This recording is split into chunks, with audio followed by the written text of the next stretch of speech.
Hello my dear students, a very warm welcome to all of you. So students, today we are going to discuss some important terms which are used in a NPO.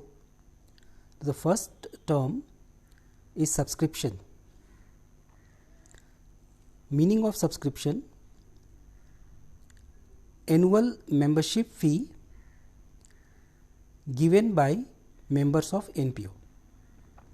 यानी इसका मतलब क्या हो गया कि जो भी NPO है उसके जो मेंबर्स हैं वो लोग NPO को जो भी फ़ी जो कि डिसाइड की गई है NPO के द्वारा कि एक सर्टन अमाउंट, मान लीजिए 100, 200, 500 जो भी अमाउंट है, तो वो मेंबर्स उस टाइम ड्यूरेशन में, फॉर एन एग्जांपल मंथली या क्वार्टरली या हाफ ईयरली या एनुअली, तो जो भी अमाउंट वो देते हैं NPO को, तो वो सब्सक्रिप्शन कहलाता है। सब्सक्रिप्शन का नेचर क्या हो गया? सब्सक्रिप्शन का नेचर होता है रेवेन्यू रिसिट। NPO के लिए ये एक रिसिट होती है, किस नेचर की? रेवेन्यू नेचर की। तो इस आधार पर उसे हम रिसिट एंड पेमेंट अकाउंट में शो करेंगे, इनकम एंड एक्सपेंडिचर अकाउंट में भी शो करेंगे, बट बैलेंस शीट में शो नहीं करेंगे। आई थिंक आप लोगों ने लास्ट सेशन देखा है जहाँ पे कि हम लोगों ने revenue receipt, capital receipt, revenue payments, capital payments, उसके बारे में एक स्पेसिफिक सेशन रखा है। So I am not going to repeat those things here now. वहाँ पे हम लोगों ने बिल्कुल डिस्कस किया है कि जब कोई चीज़ रेवेन्यू नेचर की होती है तो उसे कहाँ कहाँ पे हम लोग शो करते हैं। तो आपने अगर वो सेशन नहीं देखा है तो माय एडवाइस विल बी कि आप पहले जाकर के सेशन 3 देख लें ताकि आपको ये अच्छे से समझ में आ जाए। ओके, चलिए नेक्स्ट जो टर्म है वो है डोनेशन। तो डोनेशन को आप देखते हैं कि हम लोगों ने 2 कैटेगरी में यहाँ पे डिवाइड किया है। First one is general donation and second one is specific donation. General donation ये क्या होता है? It is for general purpose. यानी जनरल पर्पस का मतलब यहाँ पे क्या हो गया कि NPO को जब किसी ने डोनेशन दिया तो डोनर ने किसी भी तरह का कोई उसमें कंडीशन नहीं लगाई है कि आपको इस पैसे को एक पर्टिकुलर काम में इस्तेमाल करना है, ऐसी कोई भी कंडीशन उसमें नहीं लगाई गई है। तो NPO जो है वो उस पैसे को अपने रिक्वायरमेंट के अनुसार कहीं पे भी खर्च कर सकता है, तो उसे हम लोग कहते हैं जनरल डोनेशन। तो जनरल डोनेशन का नेचर क्या होता है? ये एक रेवेन्यू रिसिट होती है, और रेवेन्यू रिसिट होने के नाते रिसिट एंड पेमेंट अकाउंट में वो आएगा, इनकम एंड एक्सपेंडिचर अकाउंट में आएगा, बट बैलेंस शीट में वो नहीं आएगा। ओके। सेकेंड वन डोनेशन का वो है स्पेसिफिक डोनेशन। यानी जो डोनर है उन्होंने क्या कंडीशन लगाई कि भाई ये डोनेशन तो हम आपको दे रहे हैं, बट इसका इस्तेमाल आपको सर्टन काम के लिए ही करना है, दूसरे पर्पस के लिए आप इसका इस्तेमाल नहीं कर सकते हैं। For an example, donation given for building, या डोनेशन गिवन फॉर लाइब्रेरी, या donation given for buying the books for a library. तो NPO जो है वो वहाँ पे उसके हाथ बंध जाते हैं और उसे उस पैसे का इस्तेमाल उसी काम के लिए करना है जिसके लिए वो डोनेशन प्रोवाइड किया गया है। तो स्पेसिफिक डोनेशन का जो नेचर है वो देखो यहाँ पे क्या हो जाता है, वो कैपिटल रिसीट हो जाती है, जबकि जनरल डोनेशन जो है उसका नेचर यहाँ पे रेवेन्यू रिसीट हो जाता है। सो आप लोग इस बात का ज़रूर से अच्छे से ध्यान रखेंगे कि जो आपके क्वेश्चन में वो स्पेसिफिक डोनेशन है कि जनरल डोनेशन है, तो अकॉर्डिंगली उसकी ट्रीटमेंट चेंज हो जा रही है। तो ट्रीटमेंट देखो क्या चेंज हो जा रही है कि जनरल डोनेशन जो है वो रिसीट एंड पेमेंट में आ रहा है, स्पेसिफिक डोनेशन ये भी रिसीट एंड पेमेंट अकाउंट में आ रहा है, क्योंकि रिसीट एंड पेमेंट अकाउंट दोनों तरह के रिसीट्स को शो करता है। Revenue receipt income and expenditure में तो आएगा, बट स्पेसिफिक डोनेशन नहीं आएगा। सो आपको बहुत ध्यान रखना है अगर आपने स्पेसिफिक डोनेशन को इनकम एंड एक्सपेंडिचर में क्रेडिट कर दिया तो आपका आंसर नहीं आएगा। जनरल डोनेशन बैलेंस शीट में नहीं जाएगा, but specific donation balance sheet में शो होगा। कैपिटल रिसीट होने के नाते ये लायबिलिटी में शो होगा। सेशन 3 आप याद करें। ओके, अब एक चीज़ हम लोग यहाँ पे मैं आपको दिखा दूँ कि अगर आपको देखना हो कि भाई डोनेशन जब मिलता है तो उसका रिसिट, उसकी एक रिसिट जो है वो एनपीओ इशू करता है। तो ये मैंने एक पिक्चर यहाँ आपकी सुविधा के लिए रखा है ताकि आप रिलेट कर पाएँ। जैसे ये चैरिटेबल डोनेशन रिसिट, तो ये चैरिटेबल डोनेशन रिसिट कौन इशू करेगा? ये charitable donation receipt NPO issue करेगा। यहाँ पे वो डेट डाल देगा और बाकी अगर कुछ डिटेल्स है तो यहाँ पे शो कर देगा।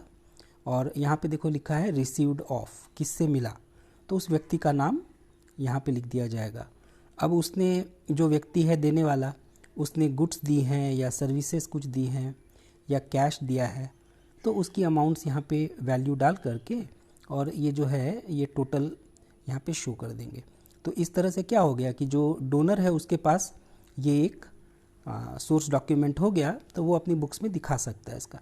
क्योंकि कभी कभी क्या होता है कि कुछ डोनेशंस होते हैं तो उस पर कुछ टैक्स रिबेट ये सब मिलती हैं, तो एनपीओ इस तरह की रिसीट्स इशू करता है ताकि जो डोनर है उसके पास एक सोर्स डॉक्यूमेंट, एक वाउचर बन जाए ताकि वो उसके बेनिफिट्स अपने बुक्स ऑफ अकाउंट्स में ले सके। ठीक है,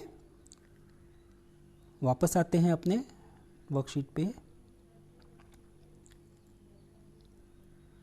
ओके, तो next one our is entrance fee. जैसा कि नाम ही है इसका, एंट्रेंस फी। इसका मीनिंग देखें, amount given by persons at the time of joining NPO. Entrance यानी प्रवेश, प्रवेश करते समय जो अमाउंट व्यक्ति के द्वारा, फ्यूचर के मेंबर्स के द्वारा दिया गया एनपीओ को। ओके, तो अब इसमें यह है कि आप एंट्रेंस फी को डील करते समय ये ज़रूर देख लें कि क्वेश्चन में क्या कहा गया है। आप बिल्कुल क्या करो कि जैसे कि आप जब को एंट्रेंस फी मिला तो आपने तुरंत उसको इनकम एक्सपेंडिचर में क्रेडिट कर दिया। डोंट हरी, आप हड़बड़ी ना करें। आप नीचे में एडजस्टमेंट्स जो हैं वहाँ पे एक बार ध्यान से पूरा क्वेश्चन पढ़ लें। तो कभी कभी क्वेश्चन में क्या लिखा होता है नीचे में कि treat entrance fee as a capital receipt या treat 50% of entrance fee as capital receipt. तो वहाँ पे इंस्ट्रक्शन अगर हो तो आपको उस तरह से डील करना है कि अगर उन्होंने कहा कि 50% कैपिटल रिसिट ट्रीट करो तो इनकम एक्सपेंडिचर में आप 50% ही क्रेडिट करोगे। फॉर एन एग्जांपल कि मान लीजिए कि आपके रिसिट एंड पेमेंट अकाउंट में एंट्रेंस फी दिया गया है 10,000 और क्वेश्चन में नीचे कहा गया कि 50% आपको कैपिटल रिसिट ट्रीट करना है। तो इन दैट केस आप इनकम एंड एक्सपेंडिचर में क्या करेंगे, आप क्रेडिट साइड में एंट्रेंस फी लिखेंगे बाई एंट्रेंस फी 5,000 और रेस्ट 5,000 वो आपकी बैलेंस शीट की लायबिलिटी में चला जाएगा क्योंकि उसे कैपिटल रिसिट माना गया है। और अगर इस तरह का कोई भी इंस्ट्रक्शन नहीं है आपके क्वेश्चन में, तब बिल्कुल आप आगे बढ़ जाइए और उसे रेवेन्यू रिसिट मान करके रिसिट एंड पेमेंट अकाउंट में तो वो आएगा, इनकम एक्सपेंडिचर में भी वो क्रेडिट होगा, बट बैलेंस शीट में वो नहीं आएगा। ठीक है, ओके, चलिए आगे बढ़ते हैं। Next term is life membership fee. तो लाइफ मेंबरशिप फ़ी नाम आप देखिए, लाइफ मेंबरशिप फ़ी यानी इसे हिंदी में हम कहेंगे आजीवन शुल्क। कभी कभी क्या होता है कि एनपीओ जो है वो कहता है कि भाई अपने मेंबर्स को कि आप मंथली मेंबरशिप फ़ी ना दे करके आपके पास एक ऑप्शन है कि आप पूरे जीवन भर का आप एक मुश्त अमाउंट, वन टाइम अमाउंट आप हमें दे सकते हैं। तो आपको एवरी मंथ वो पैसा हमें देने की ज़रूरत नहीं है। Okay, so life membership fee में क्या लिखा हुआ है, one time contribution given by members, ये एक बार ही देता है जो मेंबर होता है वो। तो इसका नेचर कैपिटल हो जाता है, कैपिटल रिसीट हम मानेंगे उसको। रिसीट एंड पेमेंट तो लेगा ही क्योंकि ये तो दोनों तरह के रिसीट्स को लेता है, बट इनकम एक्सपेंडिचर इसको नहीं लेगा। बैलेंस शीट में इसे हम लायबिलिटी साइड में शो करेंगे। ओके, चलिए आगे बढ़ते हैं। Next term is legacy. Legacy ये एक बिल्कुल ही नया वर्ड है जो 11th तक की पढ़ाई में हमें इनकाउंटर नहीं हुआ था। लीगेसी का अर्थ होता है amount received under a will of a deceased person. Deceased person हम किसे कहते हैं, जिस व्यक्ति की मृत्यु हो गई है, डिसीज्ड। ओके, तो एनपीओ को अमाउंट मिल रही है, कैसे मिल रही है, उस डिसीज्ड पर्सन की विल के अनुसार। विल का मतलब होता है वसीयत।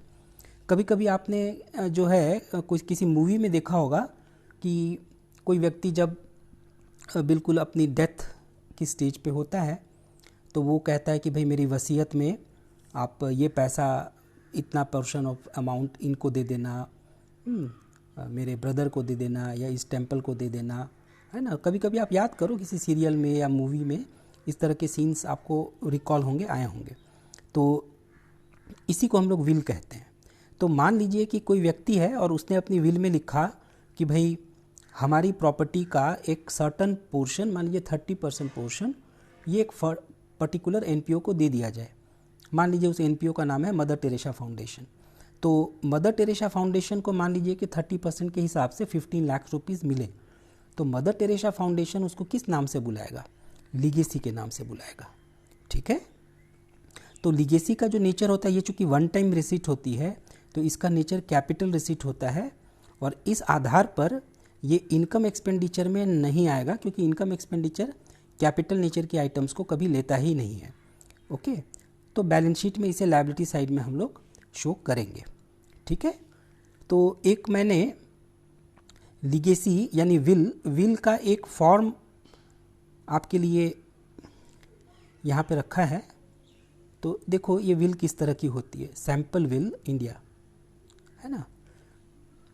ये एक बड़ा इंटरेस्टिंग हो जाएगा।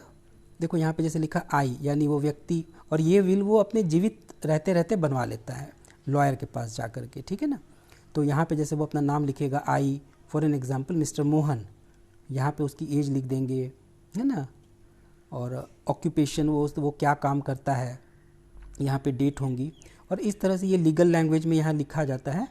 और यहाँ पे वो लिखता है आई अपॉइंट, यानी यहाँ पे वो जिस व्यक्ति को चाहता है कि मेरे डेथ के बाद ये व्यक्ति मेरी प्रॉपर्टी का डिस्ट्रीब्यूशन करे, तो ज़्यादातर वो लॉयर ही होते हैं। तो यहाँ पे उसका नाम लिख करके as the trustee and executor of my will. Okay, तो इस तरह से वो अपनी विल ड्रॉ करता है। देखो जैसे यहाँ पे लिखा है as of today I own following things which I would like to consider for division after my death. तो उसने लिखा है कि भाई मेरे पास एक 1-2 BHK फ्लैट है, उसका इतना स्क्वायर फीट है ना। उसके बाद मेरे पास 3.5 लाख मेरे फिक्स डिपॉजिट में है, मेरे पास 500 म्यूचुअल फंड यूनिट्स है। और ये तो इस तरह से उसने अपनी सारी प्रॉपर्टी को लिखा, और फिर वो डिक्लेयर करेंगे कि मेरी प्रॉपर्टी का कितना कितना परसेंट, जैसे after my death my assets mentioned above should be divided as follows, है ना।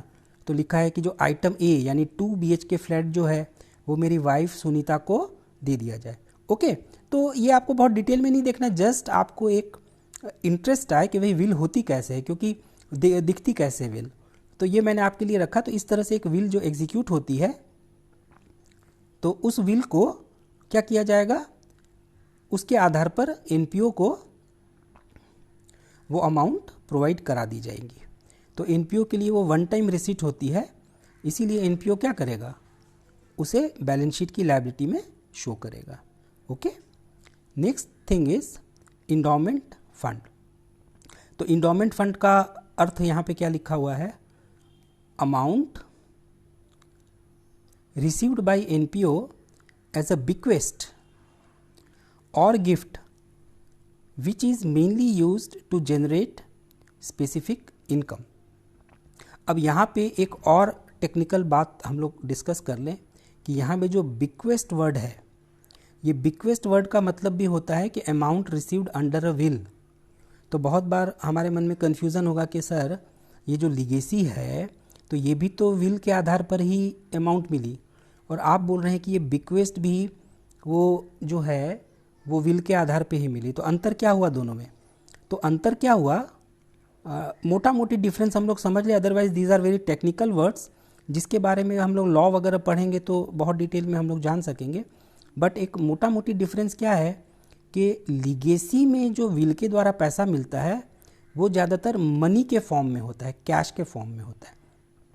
बट बिक्वेस्ट के रूप में जो प्रॉपर्टी मिलती है वो प्रॉपर्टी के फॉर्म में होता है, जैसे कि बिल्डिंग हो गया, फर्नीचर हो गया, कार हो गया। तो मान लीजिए कि एनपीओ को जो एक बिल्डिंग मिला किसी के विल के आधार पर, है ना, या तो गिफ्ट के आधार पर, और वो जो है उस पैसे का इस्तेमाल, है ना, वो बिल्कुल किसी स्पेसिफिक इनकम को जनरेट करने के लिए करेगा। ऐसी कंडीशन लीगेसी के साथ नहीं होती है, ठीक है। यानी इंडोमेंट फंड का मतलब क्या हो गया कि एनपीओ को एक प्रॉपर्टी के रूप में पैसा मिला या कैश के रूप में पैसा मिला, गिफ्ट के रूप में, और उस एनपीओ ने उस पैसे को क्या किया कि रख दिया, कहीं इन्वेस्ट कर दिया, ताकि क्या हो सके, उससे एक इनकम जनरेट हो सके उस एनपीओ के मेंटेनेंस के लिए। तो इसका स्वभाव कैपिटल नेचर का होता है, उस नाते ये रिसीट एंड पेमेंट में जाएगा, बट इनकम एक्सपेंडिचर में नहीं जाएगा। ये बैलेंस शीट में लायबिलिटी साइड में शो होगा। तो आगे बढ़ें। Next term is honorarium. तो ऑनरेरियम का अर्थ है amount paid by NPO to a person mainly in his honour who is not a regular employee, है ना। ये वर्ड भी आपके लिए बिल्कुल नया है। देखो, जब भी किसी रेगुलर एम्प्लॉई को सैलरी अमाउंट पे की जाती है तो उसे हम लोग ज़्यादातर सैलरी कहते हैं। लेबरर्स यानी जो फिज़िकल वर्क ज़्यादा करते हैं उनको वेजेस पेमेंट किया जाता है। और किसी के प्रोफेशनल क्वालिटीज़ के लिए जब आप किसी को पेमेंट करते हैं उसे ज़्यादातर हम लोग फ़ी कहते हैं। जैसे आप डॉक्टर के पास जाते हैं तो आप उसे ये नहीं कहते कि मैं आपको सैलरी दे रहा हूँ, आप वहाँ पे फ़ी वर्ड यूज़ करते हैं। सिमिलरली जब आप किसी लॉयर के पास जाते हैं तो आप फ़ी वर्ड यूज़ करते हैं। अब बात क्या है कि भाई पेमेंट्स तो हम लोग सबको कर रहे हैं, बट टर्म्स का डिफरेंस हो गया। कभी हम सैलरी कह रहे हैं, कभी हम वेजेस कह रहे हैं, कभी हम उसको फ़ी कह रहे हैं। अब ये ऑनरेरियम भी एक नए तरह का पेमेंट है। अब इसको ना तो हम सैलरी बोल पाएंगे, ना वेजेस बोल पाएंगे, ना ही फ़ी बोल पाएंगे। तो किसी के ऑनर में जब हम लोग किसी को पेमेंट करते हैं ऑनर में, तो उसे हम लोग ऑनरेरियम कहते हैं। एग्जाम्पल लें, मान लीजिए कि कोई स्पोर्ट्स क्लब है और उस स्पोर्ट्स क्लब में क्रिकेट सिखाई जाती है।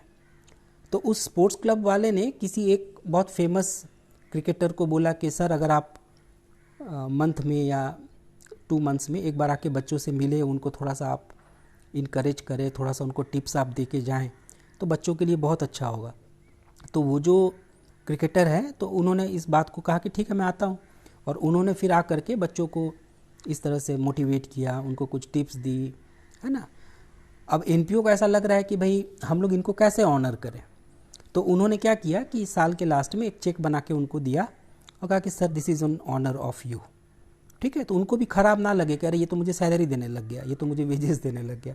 तो इस तरह का नहीं, कहा कि सर मैं आपको ये ऑनर में आपको दे रहा हूँ, ताकि उनकी भी मेहनत है, उनको भी अच्छा लगे और वो आगे भी हमें हेल्प करते रहे।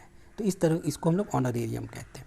ऑनरेरियम एक रेवेन्यू नेचर की पेमेंट होती है, रिसीट एंड पेमेंट में आएगा और इनकम एक्सपेंडिचर में बिल्कुल आएगा, बट बैलेंस शीट में ये नहीं आएगा, ठीक है। Next is moving machine. तो मूविंग मशीन के बारे में डिस्कस करने के पहले चलिए मैं आपको एक पिक्चर दिखाता हूँ और आप मुझे बताइए कि ये मशीन आपने कभी देखी है। देखो तो ये मशीन आपने देखी है कभी? ये रही, देखिए है ना, कभी किसी स्कूल के ग्राउंड में जब आप देख रहे होंगे कि ग्रास वगैरह कट हो रहे हैं, है ना, या कोई बड़ा सा लॉन है तो ये हो रहा है, तो ये मूविंग मशीन है, इसी को मूविंग मशीन कहते हैं, यानी ग्रास कटिंग मशीन। ठीक है, होंडा कंपनी के बहुत फेमस है ये मूविंग मशीन।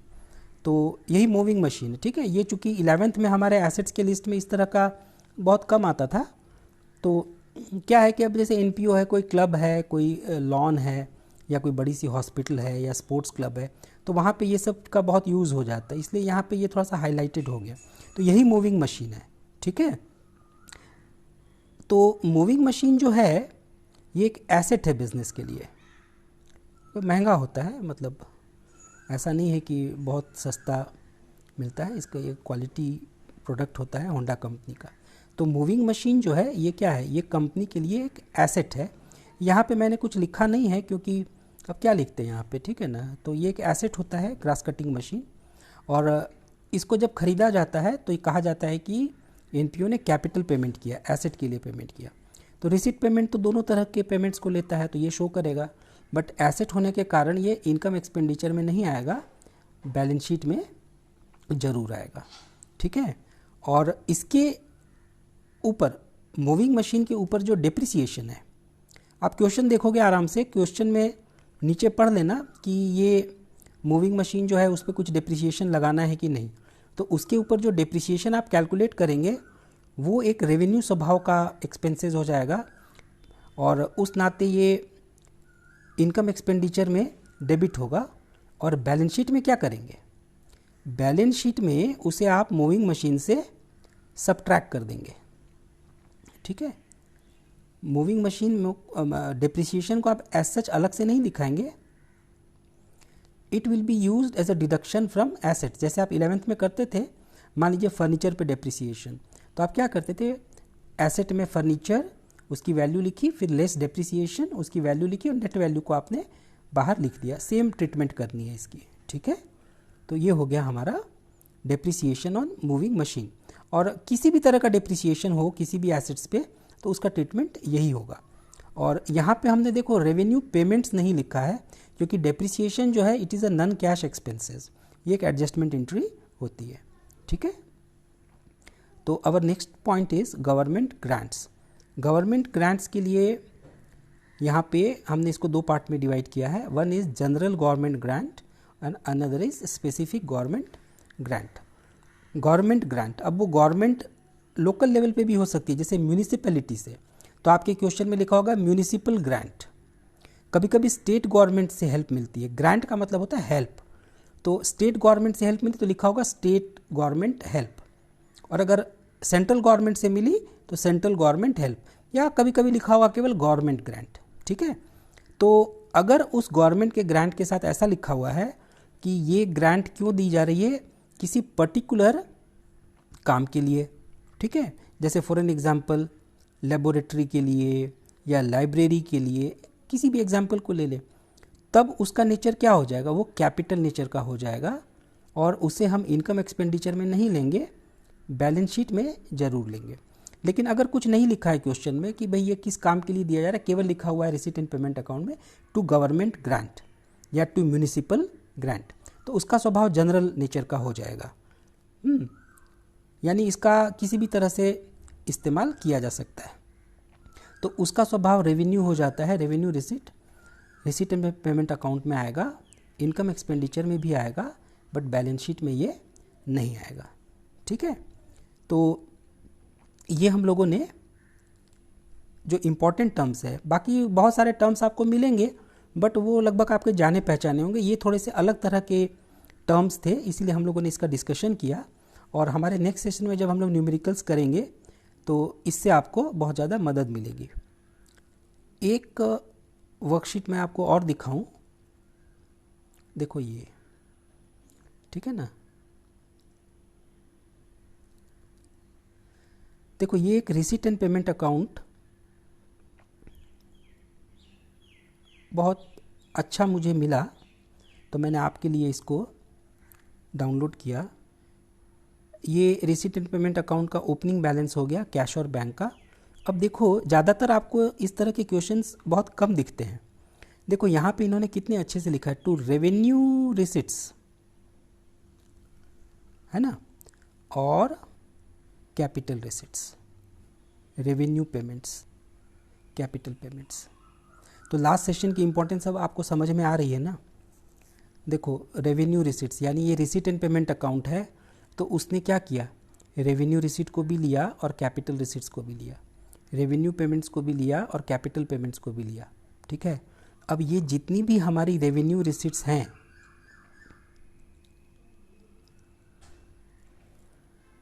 ये सभी इनकम एक्सपेंडिचर में जाएंगी, और जितने भी रेवेन्यू पेमेंट्स हैं ये सारे इनकम एक्सपेंडिचर में जाएंगे, और कैपिटल रिसिट्स जो हैं ये बैलेंस शीट में, और कैपिटल पेमेंट्स तो ये बैलेंस शीट में। हर क्वेश्चन में आपको इस तरह से बिल्कुल स्टैंडर्ड नहीं क्लासिफिकेशन मिलेगा, तो वहाँ पे क्या होगा, वो मिक्स कर देंगे, रेवेन्यू कैपिटल सबको एक साथ ऊपर नीचे करके वो हौच पौच कर देंगे। तो वहाँ पे आपको बड़ा कॉशस रहना है और अकॉर्डिंगली इसको डील करना है, ठीक है। तो देखो अब जैसे यहाँ पे ये एक वर्ड है ना, ग्रांट इन एड, है ना, ये गवर्नमेंट ग्रांट है। फिर देखो यहाँ जनरल डोनेशंस लिखा है, कभी कभी केवल डोनेशंस लिखा होगा, नीचे में कोई एडजस्टमेंट नहीं होगा तो उसे जनरल ही मानेंगे, है ना। अब देखो यहाँ पे लिखा है स्पेसिफिक डोनेशन, इंडोमेंट फंड, है ना। यहाँ पे देखो ऑनरेरियम, है ना। तो ये जो है ये बड़ा अच्छा मुझे लगा, तो मैंने आपके लिए इसको यहाँ पे रखा है। होप आपको फ़ायदा होगा इससे ज़रूर। तो फ्रेंड्स, ये आज का हमारा डिस्कशन है, मुझे आशा है कि इससे आपको बहुत बेनिफिट होगा। और नेक्स्ट सेशन हमारा न्यूमेरिकल्स का होगा, तो उसके बिफोर मैं चाहूँगा कि आप अपने सारे सेशंस को देख लें, ताकि न्यूमेरिकल्स बनाते समय हम बड़े आराम से अपने न्यूमेरिकल्स को कर पाएँ, ठीक है। So that's all for today, good bye, take care.